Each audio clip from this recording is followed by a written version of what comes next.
That old music box is creepy junk, Evelyn.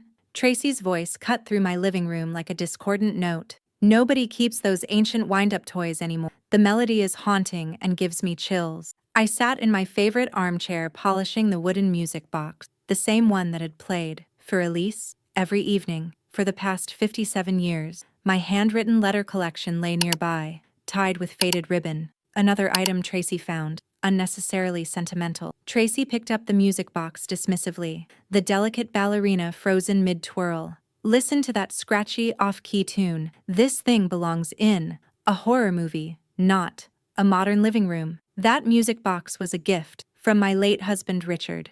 On our first anniversary, I said quietly, continuing my gentle polishing of the carved wooden surface that held decades of memory. Exactly my point, Tracy replied sharply. 57-year-old mechanical toy from someone who's been gone for 8 years now. It's time to let go of these morbid reminders. My son Philip sat reading his phone, saying nothing to defend his mother. The same living room where he'd danced as a child to the music box's sweet, familiar melody. Tracy continued examining the piece, like evidence in a sanity hearing. These old mechanisms break easily. The springs wear out. The tune becomes more distorted. Every year that passes, as if the slight imperfections made it less precious, rather than more meaningful, like family members who age, but remain beloved. Philip finally looked up, but not in my defense. Maybe Mom could find a modern music box, something with better sound quality, that doesn't feel so outdated. Better sound quality, as if digital perfection could replace the charm of mechanical music created by hands that understood craftsmanship. Silence isn't surrender, it's strength gathering its breath. I'm Evelyn. I'm 79 years old. I live in Cedar Falls, Ohio. This music box has played the same melody every evening since Richard gave it to me in 1967. I've wound it carefully and listened to its song for over 5 decades. Today, my daughter-in-law called my most treasured possession creepy junk from a horror movie, while I sat polishing the wood Richard's hands had chosen with love in the living room where every memory began. But what Tracy doesn't know is this: Richard didn't just choose a beautiful music box. He hid something inside that will change everything about her assumption and our family's future. If you've ever felt overlooked in your own home, you'll understand why this moment stayed with me. This house on Willow Street has echoed with the music box's melody for 57 years of marriage and 8 years of widowhood. Every evening at 7 o'clock, the ballerina dances to Für Elise, as Richard and I once danced together. The afternoon sun still streams through my living room windows, illuminating the music box's polished wooden surface, where Richard's initials are carved in tiny script near the winding mechanism, a detail Tracy has never noticed. I can hear the gentle whisper of the ballerina's tutu as she spins slowly, the same sound that welcomed every anniversary celebration, every quiet evening when Richard and I sat together listening to our song. My handwritten letter collection contains correspondence between Richard and me during his business trips, love notes he left before early departures, messages that documented our life together in careful penmanship. The living room still smells like Richard's pipe tobacco from evenings when he'd wind the music box and pull me close for impromptu dancing while Für Elise played our private concert. Some truths arrive quietly but change everything. After Richard died 8 years ago, this music box became my evening companion, a ritual that connected me to our shared past. When loneliness felt too heavy to bear, the melody brought comfort. Tracy sees only outdated decoration that doesn't match modern home aesthetic. She doesn't understand that some objects hold more than beauty. They hold conversations between hearts that still love across time. She wants me to modernize everything, replace sentimental items with practical efficiency that fits her vision of contemporary living without emotional complication or preservation responsibilities. Philip inherited his father's gentle nature but not Richard's appreciation for romantic gesture and meaningful object. He sees potential embarrassment where his father saw love made tangible.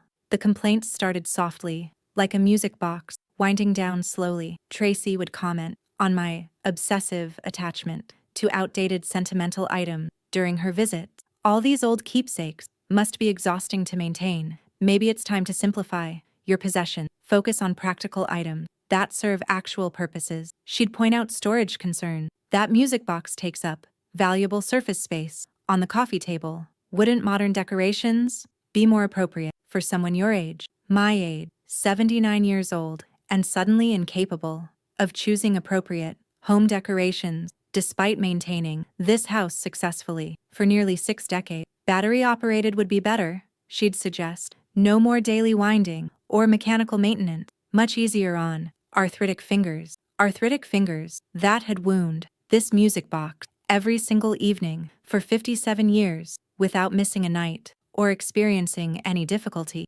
Dignity whispers what anger cannot. The real pressure began when she started bringing home decorating magazines featuring senior-friendly accessories. Look at these modern music systems, so much more practical than wind-up antiques. She'd flip through pages, showing me simplified decorating designed for elderly lifestyles. That didn't include mechanical toys or sentimental collections. We could redecorate this whole room, she'd continue, make it less cluttered with old things that don't function properly anymore. Don't function properly. The music box played perfectly every evening, its melody clear and timing precise. After decades of careful maintenance and respectful handling, Philip nodded along with her suggestions, not from agreement, but from exhaustion, with topics that created tension during family gathering. A home remembers the hands that built it. Tracy began questioning my evening routine. Do you really need to wind that thing every single night?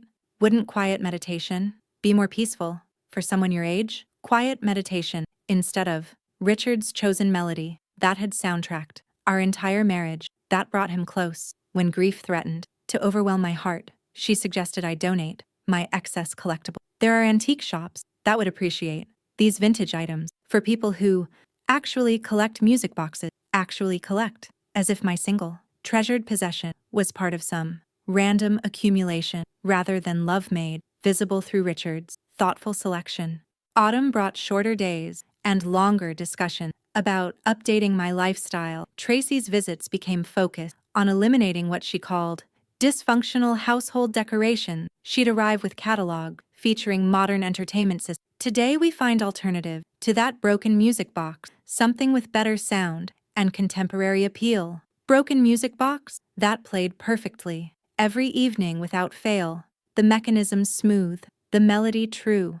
After more than 5 decades of faithful service, these old wind-ups are fire hazards? She'd continue. The springs can snap, the mechanisms can jam. What if it broke while you were winding it? Fire hazard. A wooden music box with mechanical movement that had never caused a single safety concern in 57 years of daily operation. She measured my coffee table like someone planning major furniture replacement. This space could hold a modern sound system with remote control, much safer for someone your age, someone my age, as if turning 79 had made me incapable of operating simple, wind-up mechanisms that I'd used successfully for over 5 decades. Some objects hold memories, not value. I started paying closer attention to Tracy's real agenda behind this anti-music box camp. She seemed determined to eliminate anything that connected me to Richard's memory and our shared past. My handwritten letter collection contained information Tracy had never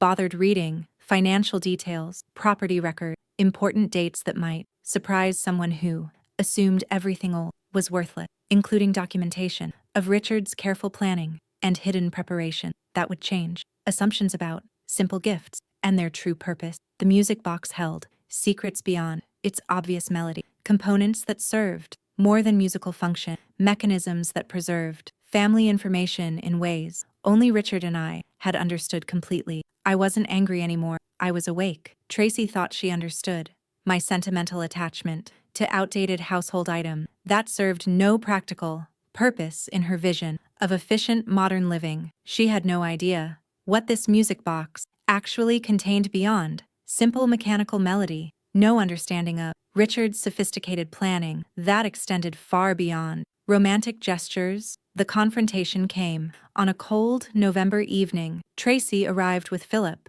and brochures from senior living facilities with beautiful music rooms where residents enjoy professional entertainment programs. Professional entertainment instead of my personal evening ritual with Richard's carefully chosen music box that connected us across the divide between life and death.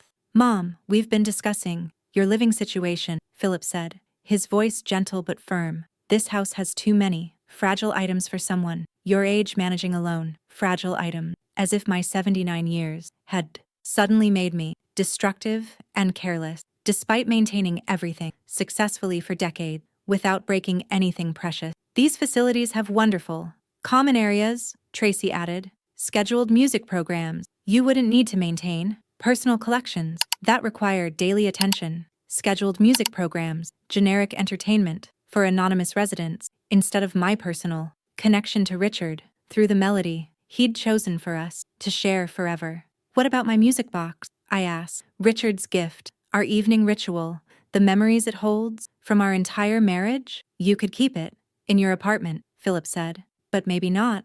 Winded every night. The noise might disturb other residents. The noise, for Elise played softly for 3 minutes each evening at 7, the soundtrack of our love story, reduced to disturbing noise for strangers' convenience. The maintenance requirement are impractical, Tracy continued. These old mechanisms need constant attention. What if it breaks and you can't fix it?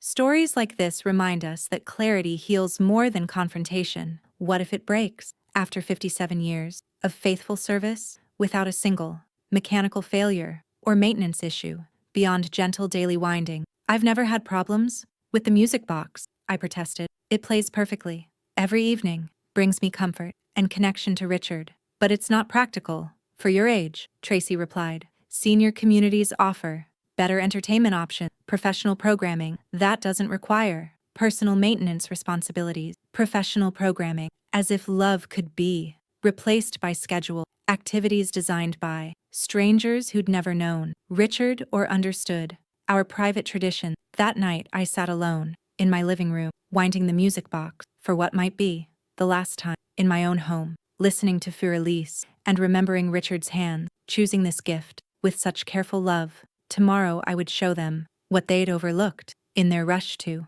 modernize my final years, what Richard had hidden inside his musical gift. The next morning brought Tracy's return with professional estate assessor to evaluate your collections for insurance purposes before the move. Professional assessors who would evaluate 57 years of shared memories in terms of market value rather than emotional significance, missing the real treasure hidden in familiar mechanism. We'll start with the music box, she announced. Get a baseline value for the antique collection, then determine what's worth moving versus donating. That's when I decided the time had come to reveal what Tracy had completely missed in her rush to eliminate creepy junk from horror movies. Calm truth cuts deeper than loud accusation. Before anyone evaluates anything, I said, I need to show you something about this music box. That might change your perspective entirely. I opened the music box and wound it carefully, as I had every evening for 57 years. But instead of simply listening to the melody, I showed them something they'd never noticed.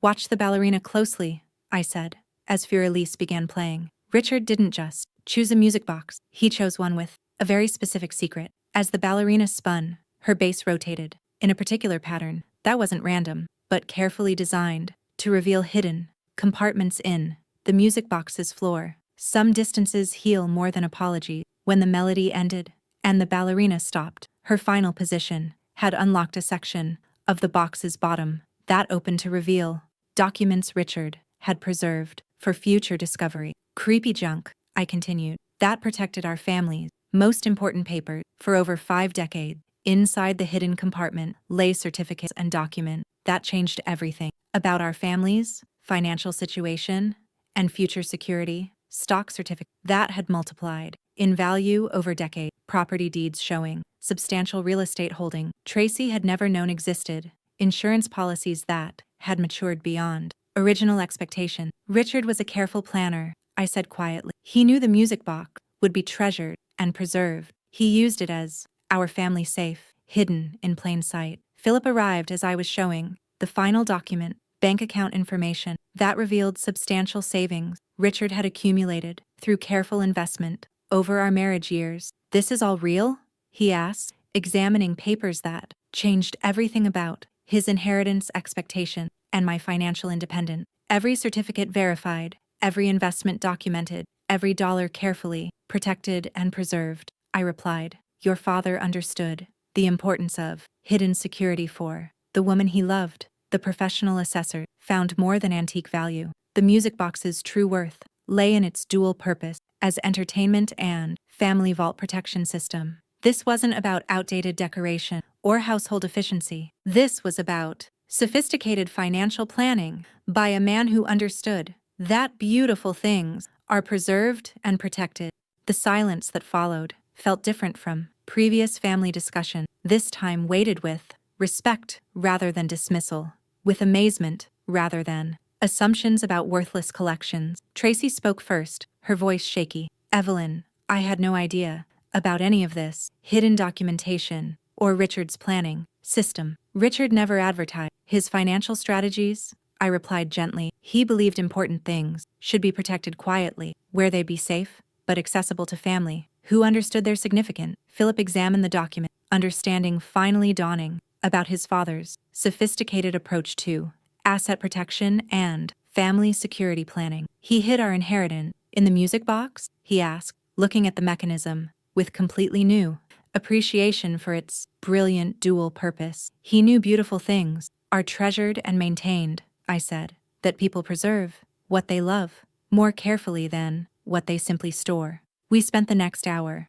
talking honestly about financial security systems and the difference between sentimental attachment and actual asset management strategy. Tracy apologized for dismissing the music box as creepy junk from horror movie, for assuming Richard had been simple romantic without valuable planning abilities. "I can see now how brilliant this was," she said, her voice still trembling, "not just as gift, but as family protection system. Richard was far smarter than I ever realized.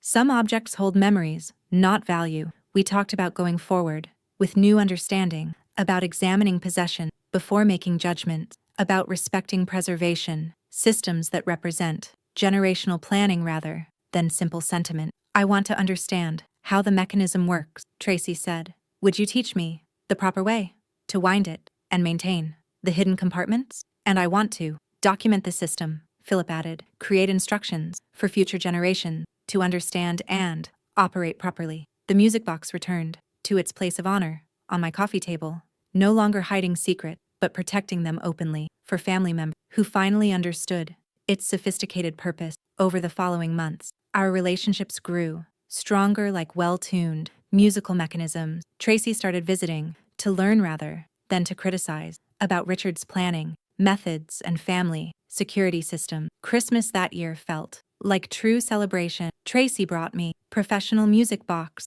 maintenance supplies for keeping the mechanism perfect for future generations. Philip's gift was a detailed instruction manual for operating Richard's security system and teaching the grandchildren about their grandfather's wisdom. If this story touched something familiar, may your next chapter be softer than the last. Your treasured possession matter regardless of others' opinion. Your responsibility to maintain family system should be honored, not questioned. Your knowledge of hidden protection deserves respect and understanding. Real love honors different approaches to security and preservation. Real care recognizes hidden value in seemingly simple objects. Real protection preserves planning systems rather than eliminating sophisticated arrangements. Age brings understanding of preservation responsibilities that younger generation may not recognize immediately, but will appreciate eventually when they inherit results of careful stewardship.